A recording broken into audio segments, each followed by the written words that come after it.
you've heard about this notion that Putin is just bluffing. Putin is just bluffing. He has set so many red lines, he's never going to call them. I want to remind people how our so-called experts that are so widely heard in the media nowadays, they have been wrong so many times. And the point is, within a military conflict between Russia and NATO, there is a point that is being reached where it cannot be controlled on a political level anymore. And when the first nuke flies, we're dead. Look, we're talking at least 100,000 killed on the Ukrainian side. It's probably more like 250, maybe even 400,000 killed in action. Good morning, guys. Slow news on the road today with a new format here. I hope you like that. I don't have time too much for editing it recently, so I had to come up with something new, which allows me to just share my mind and get you some good information in this world where we are bombarded with information on a daily basis, basically. But unfortunately, it's not really chewed well. It's not really thought out. It's just propaganda en masse, So really quickly, I just want to talk about some things. We are in a spiral of escalation in the Ukraine conflict. There just doesn't seem to be really a certain point where people will regain their senses and realize what is at stake. So, you've heard about this notion that Putin is just bluffing. Putin is just bluffing. He has set so many red lines, he's never going to call them. It's just a bluff. And because he has supposedly never enforced the red line before, he's not going to do it ever, and we can basically bombard Moscow and do whatever, and he's never going to respond towards NATO. That's a recipe for disaster, and it's extremely dangerous. And also, it is absolutely not true. It's absolutely not true, and I just want to remind people, and especially, even though they're probably not going to see any of this, but I want to remind people how our so-called experts that are so widely heard in the media nowadays, they have been wrong so many times, and they seem to have a very bad memory if they're not outright dishonest and or stupid or insane. Now, if any of you recall, in 2008, when there was an expansion announced by Bush Jr. back in the days at the Bucharest summit in Romania, NATO summit, that should include, Georgia and Ukraine.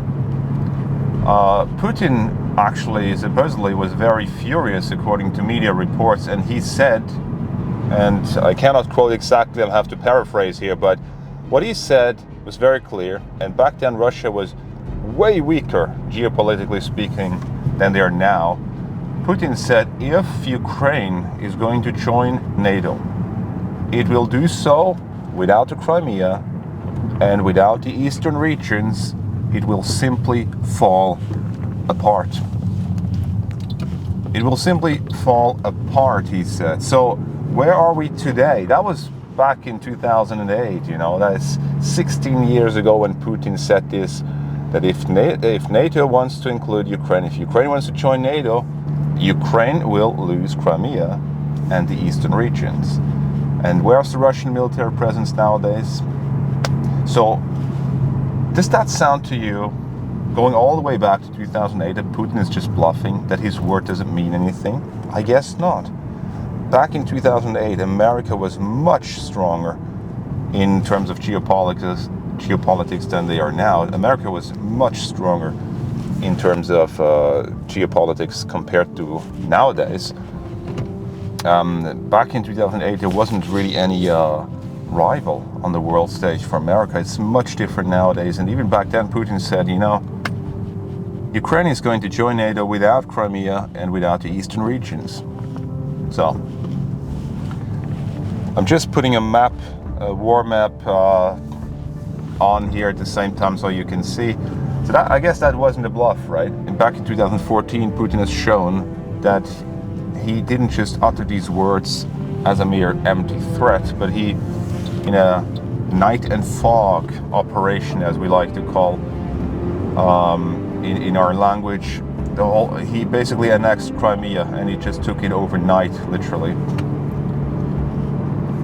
And ever since, Ukraine has been at war. Ever since, you know. And as you know, the big escalation, or the beginning of the war, was in February 2022.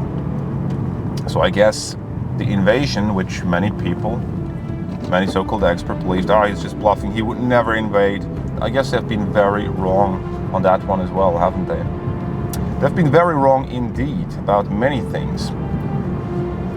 So let's just talk about the so-called Wunderwaffen, which is the Wonderweapons, which are constantly the belief in the Wunderwaffe that is going to change everything. The Leopard tanks, the F-16s, the HIMARS, the Javelin, the ATACMS, whatever.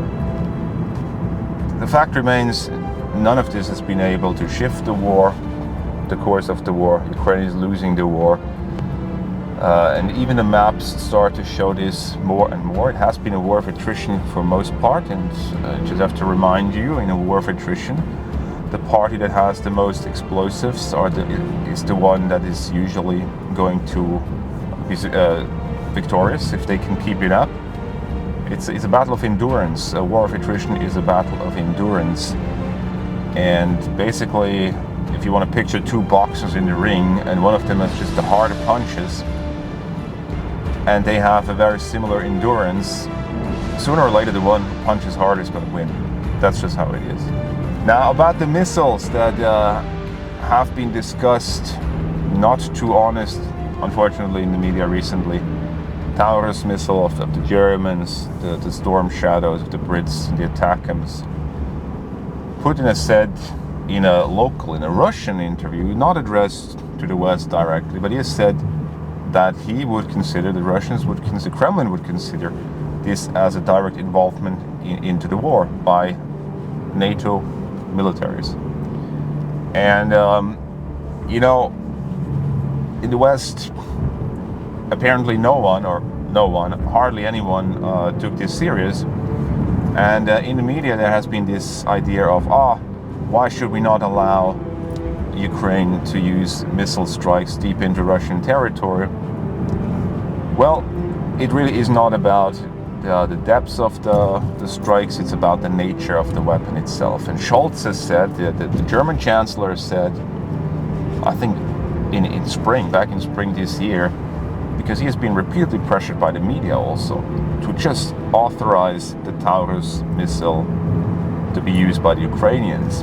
And he said he is really a bit irritated and confused how no one seems to understand that Germany must not become a party to this conflict, either directly or indirectly, that no German soldiers at all should be involved in this conflict. Why did he say that? It's because the Taurus missile is a high-tech weapon that the Ukrainians cannot even use by themselves. They need the German military. And it's the same thing for the ATACMS and the Stormshadows and the Scalp of the French. They need a direct military involvement of NATO militaries to use them. The Ukrainians cannot, they can mount it to a plane and they can fire the weapon. But you know, the target system, not only the data upload, the targeting information, and even setting the target, all of that would be done by the United States military. So would that be an involvement in the war? Of course it would. And this is that's the point. You see, and I'm a bit irritated about how no one in the media seems to be realizing that a nuclear war is a real possibility, is a real threat. So, but let's just flesh this out a little bit, okay? Within the intelligence community, apparently, some people within the Pentagon have said to Biden and Blinken before they wanted to authorize the whole missile strikes with NATO involvement to Russian territory. Just think about that. That's insane to even think about doing that. It's absolutely insane. And people go, what are you going to do just because Russia has nuclear weapons? What do you mean just because they have nuclear weapons? They can vaporize the whole of us if they want to. Do you not understand that this is not a game? For fuck's sake. My God. Oh, just because they have 6,000 nuclear weapons. Oh yeah, maybe it's not just a game, guys. And the point is, within a military conflict between Russia and NATO, there is a point that is being reached where it cannot be controlled on a political level anymore. And when the first nuke flies, we're dead. And that's the point. And in the past, you know, our fathers, they understood this. During the times of the Cold War, the people understood the seriousness of that eventuality. But nowadays it seems like we're so detached from reality. Oh, yeah, there are nuclear weapons, but they're not going to be used anyway, right? Are they? Well, who says they aren't? Okay, last topic, the losses of this war. Guys, we've heard that Wall Street Journal published a bit earlier this year, I mean, maybe 2 months ago, that the losses on the Ukrainian sides were about 80,000 killed in action. And Zelensky came out and said, oh, no, it's far less than that. Look, just recently, the German media channel, Die Welt, the world, I heard an interview of a journalist saying that they had been counting graves on a graveyard in the Kharkiv region. And there was more than 1,000. Around 1,200 Ukrainian soldier graves, okay, just in one graveyard alone. Now, it really doesn't take a genius to estimate or to understand that if that's one graveyard alone, just in the Kharkiv region, well, you're pretty sure that in the entire oblast of Kharkiv, there's going to be probably 10 others of such graveyards. So there's maybe you at least would have to say that there's about 10,000 killed in this region coming from Kharkiv alone. So you could then use that and swap it over the entire country. Look, we're talking at least 100,000 killed on the Ukrainian side. It's probably more like 250, maybe even 400,000 killed in action. The amount of casualties are so high, we cannot even imagine. The Russians have big losses too, there's no doubt about it. In fact, there is an interview I saw with a Chinese mercenary fighting in Ukraine for the Russians.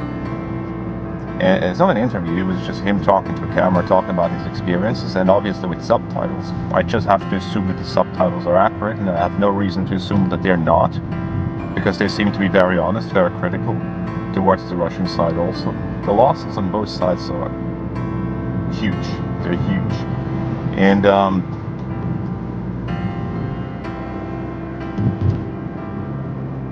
the question is really, how far does this war need to go before people, especially within the political field, start to realize that there must be a diplomatic solution? Because a military solution, we don't want that, seriously, because it would be much more destruction, much more death.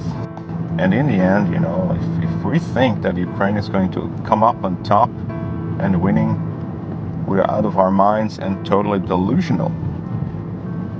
We're totally delusional if we think that. It's not going to happen.